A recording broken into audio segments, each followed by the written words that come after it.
video that we just watched, Keep Loving, a universal love song by Empty Hands Music, is perhaps an interesting choice on my part.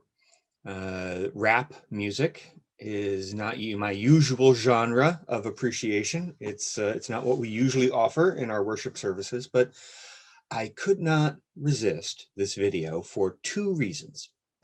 One reason, perhaps obviously, is the message of the song. The opening stanza says, whether you're different, same, ignorant, or intelligent, whether you tell the truth, lie, or embellish it, whether you live in gratitude or for the hell of it, it doesn't really matter. We're all one single fellowship. Now, the statement of unity is not that new or radical. What struck me, though, is how loaded with judgment the listed differences can be. Living in gratitude or for the hell of it, it doesn't take much to figure out if Reverend Taylor has an opinion about which is better. Spoiler alert, living in gratitude is better. It doesn't really matter, the song says. Do you lie or tell the truth? It doesn't really matter. We're all one single fellowship. I think it does matter. I'm in favor of not lying, although embellishing the truth is something that I have declared acceptable, a la Emily Dickinson. What I'm saying is that the message of radical acceptance in these lyrics is very unusual. And it challenges me, it pushes me to live my values. So keep loving, it says. It'll change your heart, it'll change your mind, and then you'll start to change your eyes. So keep loving. Everything you touch, everyone you see will soon become your family. I offered this auto-tuned rap song for two reasons. One is that radical message of acceptance and love in the lyrics. The other is the visual representation. For those of you who listened on the phone or didn't see the video, it's a depiction of a variety of people on a subway. Over the course of the song, they shift from being wary of each other to smiling and dancing with each other. They go from being isolated to being connected. It reminded me of a very powerful reflection that I'd found in a class I taught several years back. It was a reflection on justice making as a spiritual discipline from the curriculum Spirit of Life. The author of the reflection, Robert Thurman, is a professor of Buddhist studies at Columbia University, and he writes, imagine you are on the subway.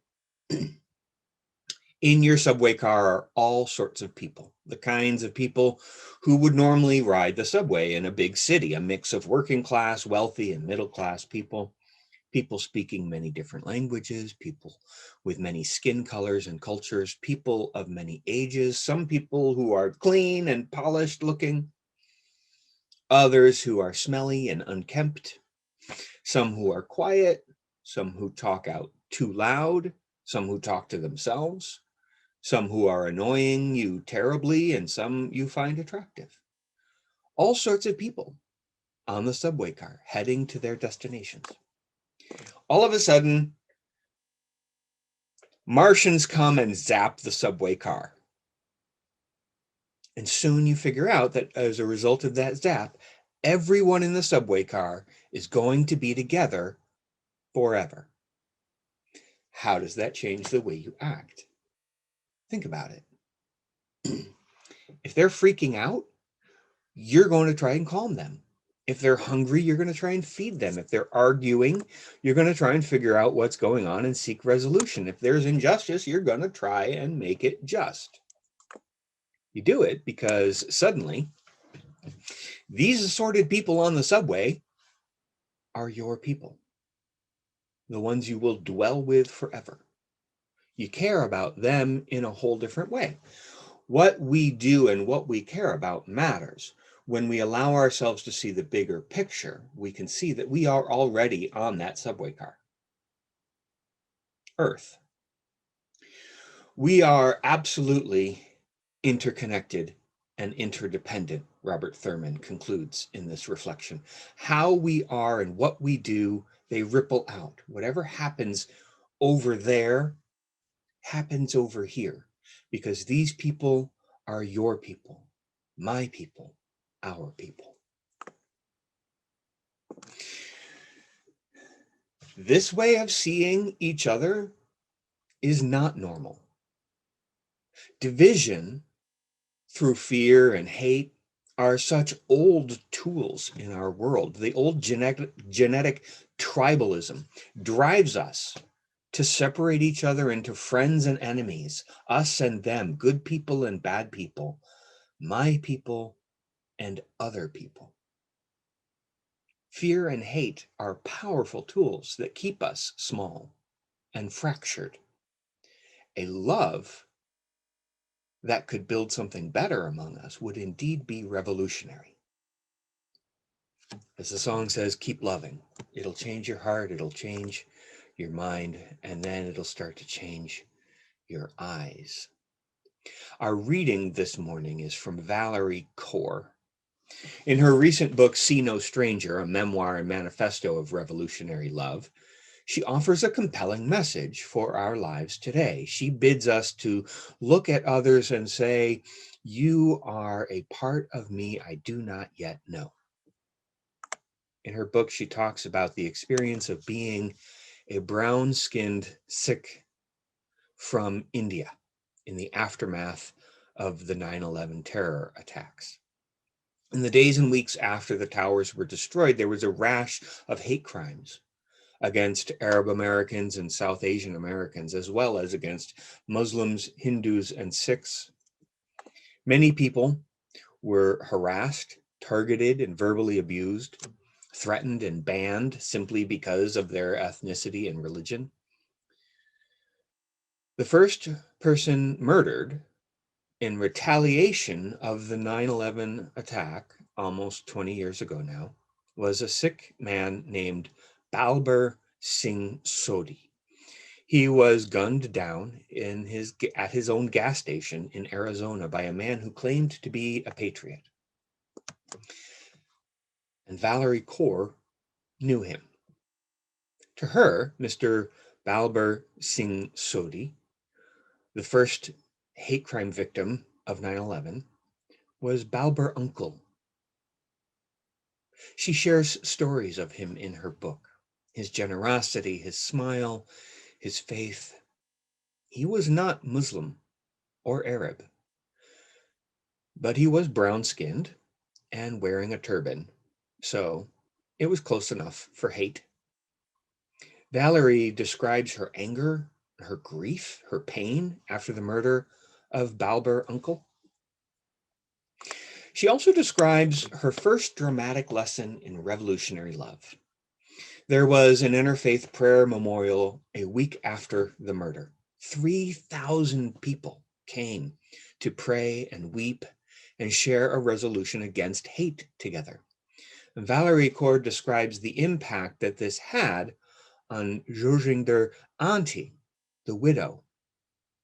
She bore the pain, she writes, but she did not bear it alone. She shared it with people she had never met before. They didn't even know me, she kept saying, but they cried with me. For Valerie Kaur, this was an eye-opening experience.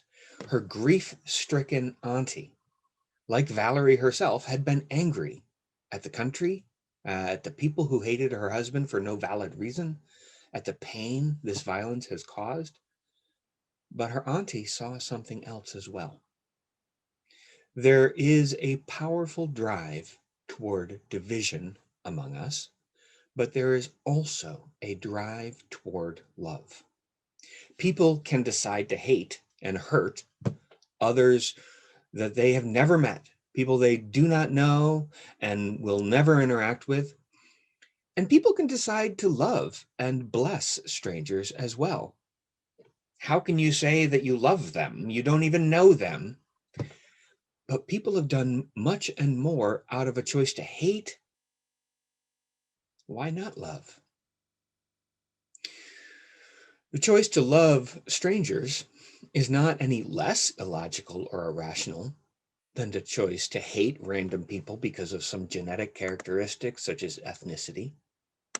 Valerie Kaur shot into our national attention a little over 4 years ago at the edge of Donald Trump's presidency. She had been a tireless advocate and activist for peace and civil rights over decades. But there was a moment when her voice rose into our national attention. She was one of the speakers on New Year's Eve in 2016 for a Repairers of the Breach rally with Reverend William Barber. She asked, "What if this darkness is not the darkness of the tomb, but the darkness of the womb?" Listen.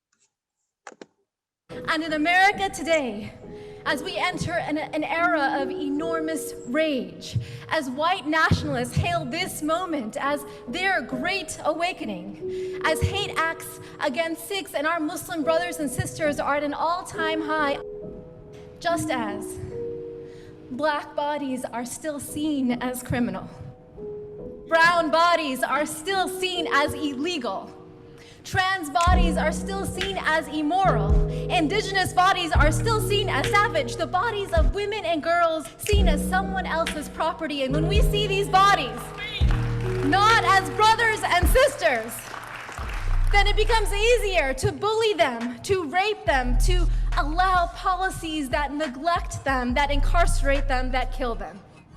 What if? What if this darkness is not the darkness of the tomb, but the darkness of the womb? What if our America is not dead, but a country that is waiting to be born? What if the story of America is one long labor? What if all of our grandfathers and grandmothers are standing behind us now, those who survived occupation and genocide, slavery and Jim Crow, detentions and political assault? What if they're whispering in our ear today, tonight, you are brave? What if this is our nation's great transition? What does the midwife tell us to do? Breathe. And then, because if we don't push, we will die. If we don't push, our nation will die. Tonight, we will breathe. Tomorrow, we will labor in love, through love, and your revolutionary love is the magic we will show our children.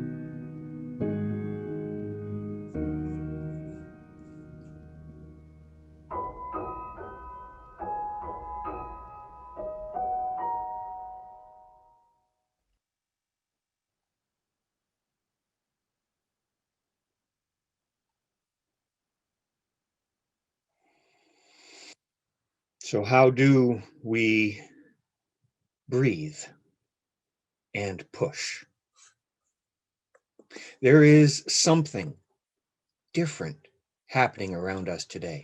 Something like that massive social change that was occurring in the 60s. More people are paying attention now. More people are willing to stay connected, to not back down in the face of ongoing injustice. There is a turning happening. The killing of Black and brown people is not being swept under the rug as easily. The immoral plight of migrant children in cages at our southern border continues to be in the news. The urgency of global climate crisis is looming and people are not backing down. Something different is happening among us today. People are pushing. We are breathing through the grief and pushing and pushing and pushing as the midwives have taught us. Kaur calls us to act with revolutionary love. It's a key element of her faith as a Sikh. I imagine you will not be surprised to hear how the Golden Rule is manifest in all the world's religious traditions. The call to do unto others as you would have others do unto you is a call into revolutionary love, to see no stranger, to allow love to change your mind and change your heart as that rap song suggested, and then you'll start to change your eyes. It's a call to see the stranger as a neighbor, even a sibling. We are all kin. We can treat each other as such. We are all on this subway car together. We are all in this danger from this pandemic and from the rot of systemic racism and the impact of the climate crisis. We are all in danger. And we are all paying attention because we are kin.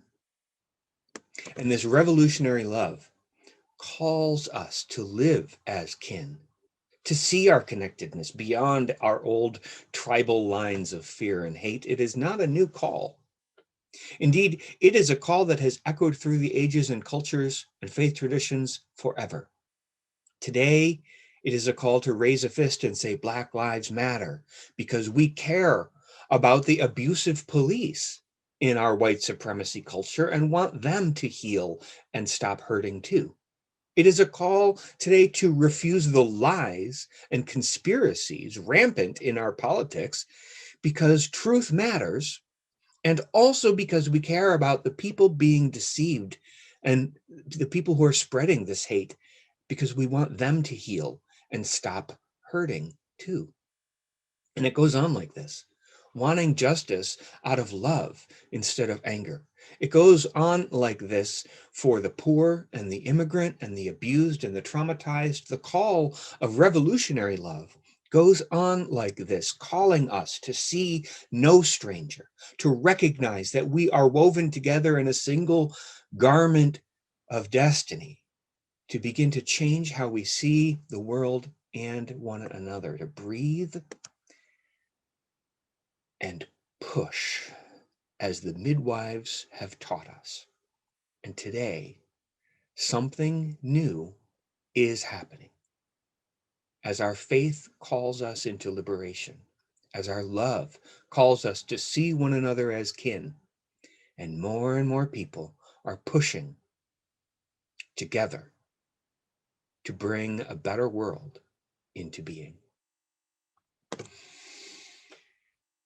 In a world without end, may it be so.